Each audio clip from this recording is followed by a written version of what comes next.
Buenas, professor Antônio. Que satisfação em rever o amigo. Olha, hoje nós vamos conversar, então, sobre a medicina utilizada nos povos missioneiros. Para início de conversa, que medicina é essa?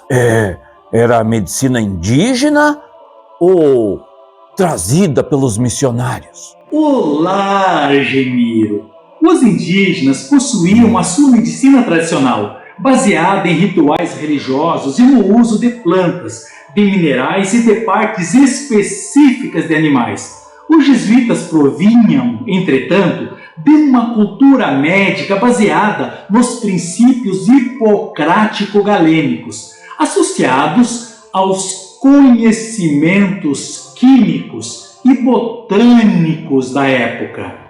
Nas missões jesuíticas, esses dois tipos de medicina se cruzam e se completam, de modo que poderíamos dizer que ela se transformou em uma medicina mestiça, já que os missionários acabaram realizando vários estudos locais, não desperdiçando o conhecimento dos curandeiros e curandeiras indígenas, chegando inclusive a elaborar manuais médicos, nos quais ambas as medicinas estavam presentes, como o Livro de Cirurgia, anônimo, e Matéria Médica Missioneira, do irmão Montenegro, publicados no século XVIII. Inclusive, Montenegro era médico formado quando ingressou na Companhia de Jesus.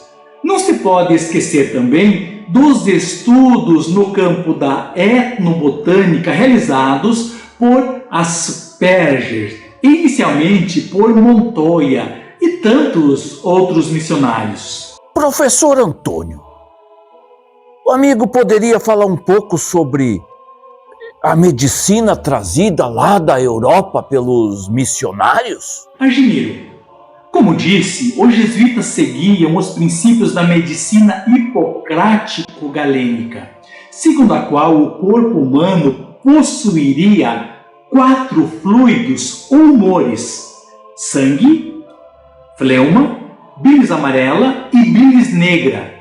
A saúde corporal seria alcançada quando houvesse o equilíbrio desses humores.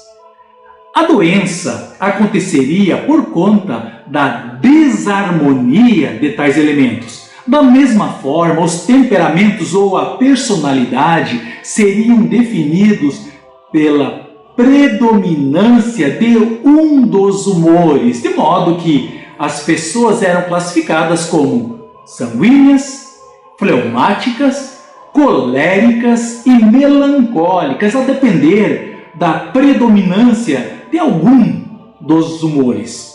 Tais humores poderiam ser quentes ou frios, secos ou úmidos.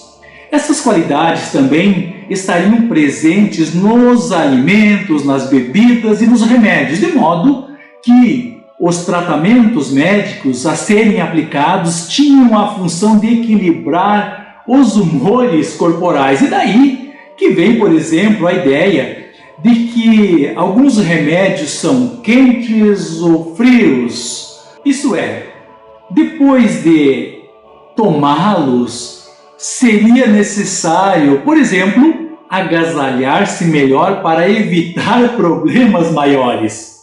É também daí que vêm os tratamentos que visavam equilibrar os fluidos corporais, eliminando seus excessos através do uso, por exemplo, de sangrias, de alimentos e medicamentos purgativos ou para provocar o vômito, ou usando-se alimentos e medicamentos que repusessem a falta de algum dos humores, ou se contrapondo àquele que estivesse em excesso.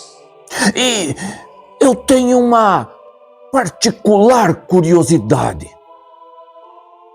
Eu gostaria de lhe pedir para falar um pouco sobre a medicina ancestral indígena.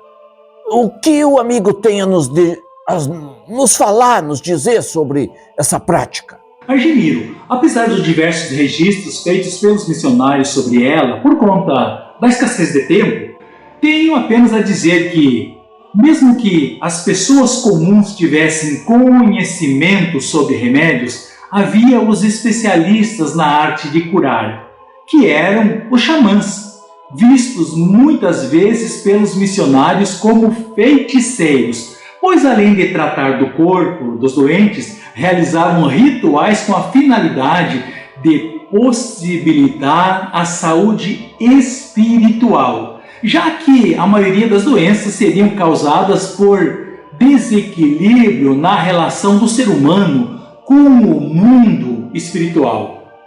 De forma sintética, diria que os indígenas possuíam um conhecimento aprofundado da flora e da fauna local, com usos medicinais, alimentares e ritualísticos muito bem definidos.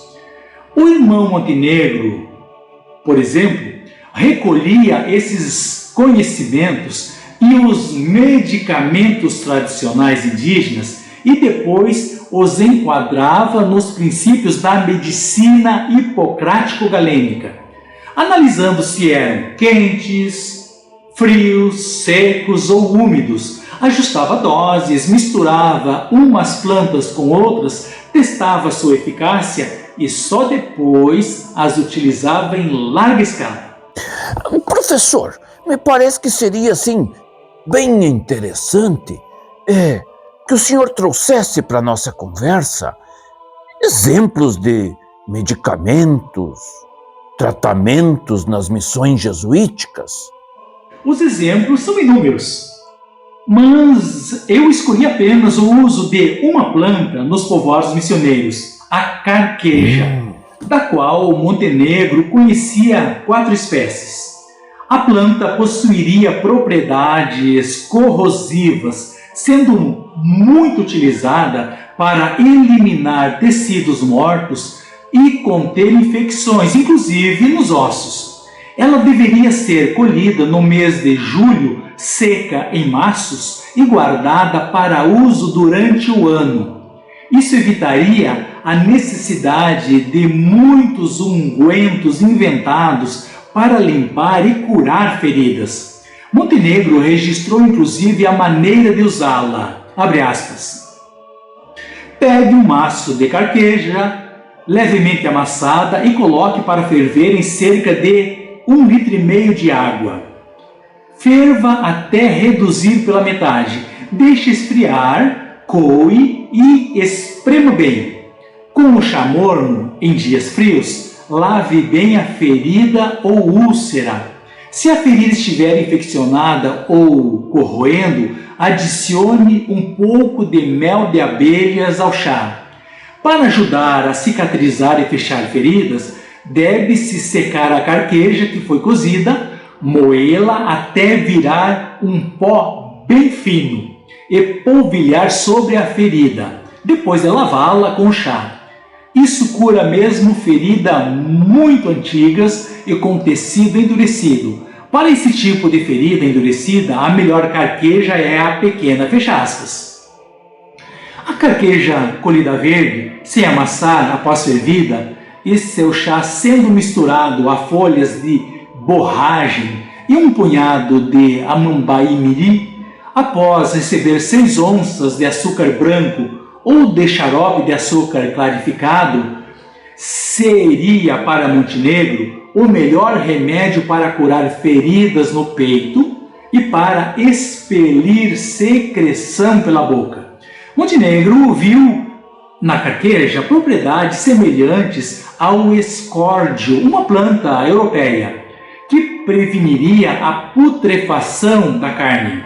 As folhas verdes de carqueja, amassadas e aplicadas sobre feridas com vermes, os mataria e curaria a ferida. E isso funcionaria tanto em pessoas quanto em animais, como cães, cavalos, bois e ovelhas. Mas Montenegro advertia para os perigos de se usar a carqueja sem os devidos cuidados, pois ela seria muito forte e não deveria ser ingerida como um chá simples, pois seria tóxica e poderia causar problemas sérios à saúde se usada incorretamente ou em doses desequilibradas, podendo levar inclusive à morte. Mas, ao lado do tratamento com remédios colhidos diretamente da natureza ou guardados nas boticas dos povoados, as suas farmácias, os doentes missioneiros recebiam o acompanhamento espiritual dos missionários e dos enfermeiros indígenas, os chamados cruçudiás, além de cuidados especiais na sua alimentação, como a oferta de porções de carne de carneiro e de aves, alimentos considerados mais adequados para pessoas acometidas por enfermidades. Espero que tenhas gostado do assunto tratado nesse episódio. Até o próximo Água de EVT. Obrigado.